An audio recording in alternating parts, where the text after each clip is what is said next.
بسم الله الرحمن الرحيم، والصلاة والسلام على أشرف الخلق أجمعين، سيدنا محمد وعلى آله وصحبه ومن تبعهم بإحسان إلى يوم الدين. أما بعد، أعزائي متابعي وزوار قناة تفسير الأحلام أبو عبد الله المصري، السلام عليكم ورحمة الله وبركاته. أتمنى من الله سبحانه وتعالى أن تكونوا في أتم صحة وفي أسعد حال، أدام الله عليكم الصحة والعافية بإذنه تعالى. أحبابي في الله، موضوعنا النهارده هو رؤية البرتقال في الحلم أو في المنام للشاب الأعزب. عندما يرى الشاب الأعزب بمنامه بأنه يجمع حبات برتقال، فرؤيته دليل على قرب زواجه ونكاحه. الرؤية الطيبة بتبشر بإيه؟ اقتراب زواجه بأمر الله تعالى. ورؤية البرتقال بشكل عام في المنام بتدل على سلامة وعافية وصحة بدنية ومعنوية. صحة بدنية ومعنوية.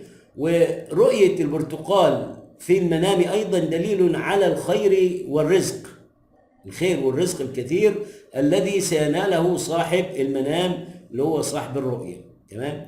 والذي يرى في منامه كثيرا من حبات البرتقال فرؤيته تدل على الغنى، وتدل أيضا بأنها بشرى لأن هذا الشخص سيجمع الكثير من المال من رزق حلال.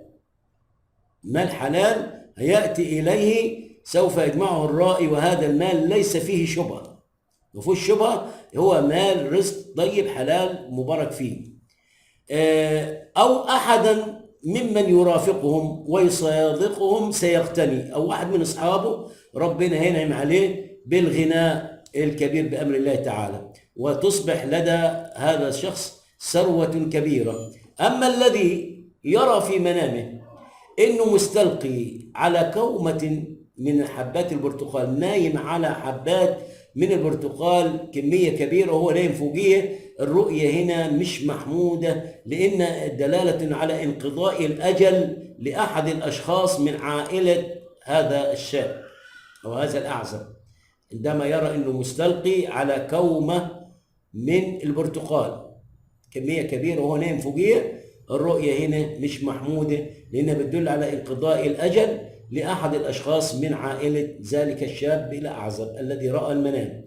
والذي يرى في منامه، الذي يرى في منامه حبة واحدة من البرتقال أو حبتين، فالرؤية هنا بتشير إلى إيه؟ بتشير إلى الأبناء اللي هم هيجوا في المستقبل بعد زواجه بأمر الله تعالى. والبرتقالة ذات الطعم الطيب الحلو اللي هي بتكون طيبة المذاق بتدل على الولد الصالح. والبرتقالة التي يكون طعمها مر في المنام دليل على متاعب السقم، متاعب للرائي.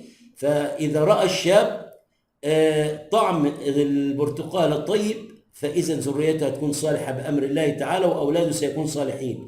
أما الطعم المر دليل على المتاعب وعلى المرض والعياذ بالله، وهذا ما يتعلق برؤية الشاب الأعزب للبرتقال. وأخيرا أستودعكم الله الذي لا تضيع ودائعه، والسلام عليكم ورحمة الله وبركاته.